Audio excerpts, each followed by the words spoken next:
दोस्तों, अपने नजदीकी पेट्रोल पंप पर आज ही जाके डलवाएं अपनी गाड़ी में गन्ने का जूस युक्त पेट्रोल और फ्यूल के साथ साथ अपनी गाड़ी की प्यास भी बुझाएं।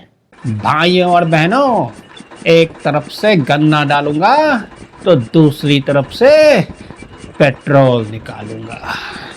मैं बात कर रहा हूं इथेनॉल ब्लेंडेड पेट्रोल की, यानी कि आपके पेट्रोल में 5%, 10%, 20% या उससे भी ज्यादा इथेनॉल का होना। जी हां, इथेनॉल यानी कि C2H5OH यानी कि इथाइल एल्कोहल, यानी कि वही द्रव्य जो आपकी शराब में कॉमनली पाया जाता है।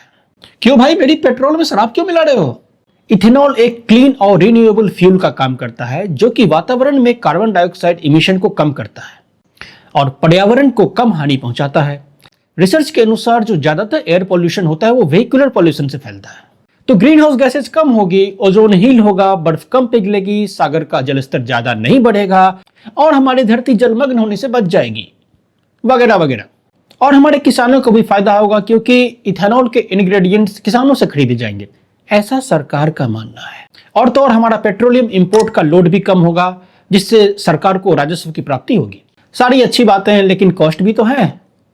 अच्छा ये बता, इथेनॉल बनता कैसे है? एथेनॉल बनाने के लिए हमें चाहिए स्टार्च या शुगर जैसी चीजें, जैसे कि गन्ना हो गया, व्हीट, मेज, गेहूं, इन सारी चीजों से एथेनॉल बन सकता है।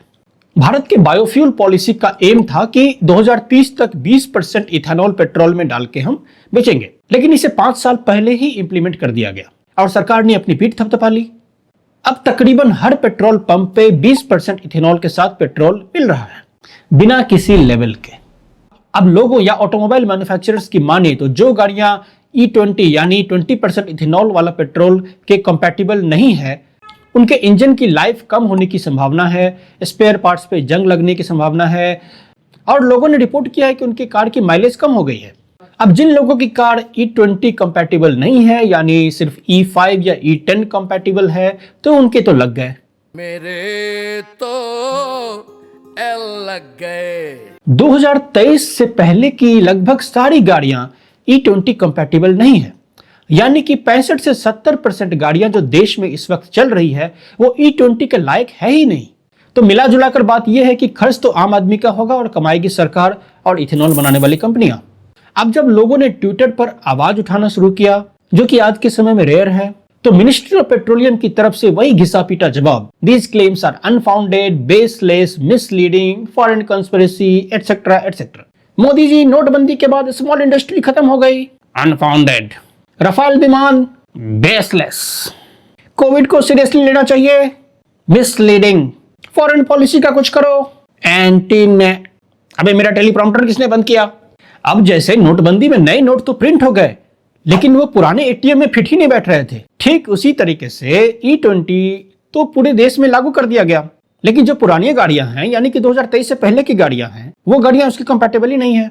खैर, एटीएम्स को तो मोदी सरकार ने रिकैलिब्रेट कर दिया सरकार के पैसे लगा के। अब इन गाड़ियों का क्या करे? सारा का सारा भार कंज्यूमर पे आ गया ना। अब भाई, देश में कंज्यूमर राइट्स है या नहीं? कंज्यूमर्स को तो ऑप्शन देना चाहिए ना कि आपको कौन सा पेट्रोल चाहिए, आपको E5 चाहिए, E10 चाहिए, E20 चाहिए या प्योर पेट्रोल चाहिए। ऐसा कुछ नहीं है। ये तो वही बात हो गई कि दूध वाला दूध में पानी मिलाकर उसे दूध के दाम में ही बेच रहा है। जैसे मेरी गाड़ी 2022 बिल्ट है और वो E20 के कंपैटिबल नहीं है, तो मैं क्यों E20 डलवा के अपनी गाड़ी के इंजन की लाइफ कम करूं? कंज्यूमर चॉइस का क्या मतलब? तो ये हो गया ना कि आपकी गाड़ी की EMI खत्म होने से पहले आपकी गाड़ी खत्म हो जाएगी। और इस तरह गलत फ्यूल डालने पर, इंजन खराब हो जाने पर इंश्योरेंस वाले क्लेम रिजेक्ट कर दे तो? अरे मुझे चक्कर आने लग गया। इसी बीच गडकरी जी का ये 2018 का वीडियो वायरल हो रहा है, जिसमें ये कह रहे हैं कि इथेनॉल ब्लेंडिंग पेट्रोल आने के बाद पेट्रोल के दाम 50 से 55 रुपए हो जाएंगे। नीति आयोग के 2021 के रिपोर्ट में भी यही लिखा हुआ है कि पेट्रोल के दाम काफी कम हो जाएंगे, पर दाम तो कम नहीं हुए। चूतिया बनाया तुमको। पर पेट्रोल के दाम कम होना ज्यादा बड़ा इशू नहीं है। बड़ा इशू ये है कि देश में जो 65 से 70% गाड़ियां हैं वो E20 कंपैटिबल नहीं है। अब किसी ने टोयोटा वालों से पूछा कि उनके अर्बन क्रूजर में E20 डालना सेफ है? जवाब था नहीं। और यह भी लिखा कि ओनर मैनुअल के अकॉर्डिंग E10 ही डालना है। अगर आपने E20 डाली और इंजन पे असर पड़ा तो आपकी वारंटी वॉइड हो जाएगी। तो कहने का मतलब यह है कि इतना खराब मैनेजमेंट क्या कर रहे हैं यार तू? सब चंगासी। आप उदाहरण देते हैं ब्राजील जैसे देश की, जहां E27 उपयोग में लाया जा रहा है, पर आप ये नहीं बताते कि उन्होंने एक बार में E27 नहीं इंप्लीमेंट कर दिया।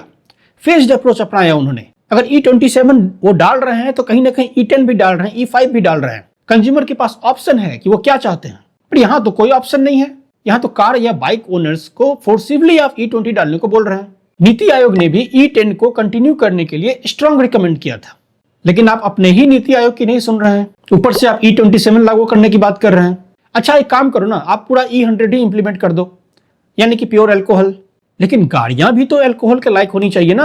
अच्छा आप 15-15 लाख सबके अकाउंट में डाल दो, लोग नई नई गाड़ियां ले लेंगे। जो सारी गाड़ियां अब जो गाड़ियां बन रही है वो E20 कंपैटिबल है, प्रॉब्लम खत्म। अकाउंट में क्यों नहीं आ रही? देखिए ये जुमला है, किसी के अकाउंट में 15 लाख रुपया कभी नहीं जाता। आप सारा बोझ आम आदमी पर क्यों डाल रहे हो? इतने सारे taxes, road tax, toll tax, GST और पता नहीं क्या क्या, इसके बाद भी आप सारा का सारा भार कंज्यूमर पर डाल रहे हो। अपनी गाड़ी को रिकैलिब्रेट करवाओ, अपनी इंजन को ठीक करवाओ, E20 के लायक बनाओ। आखिर क्यों कर रहे हो ऐसा? इतने सारे कंसर्न्स हैं, आप ठीक से जवाब नहीं दे रहे हो, न कोई सोर्स कोट कर रहे हो, न कोई साइटेशन दे रहे हो, बस एक लाइन में मिसलीडिंग, एक लाइन में बेसलेस।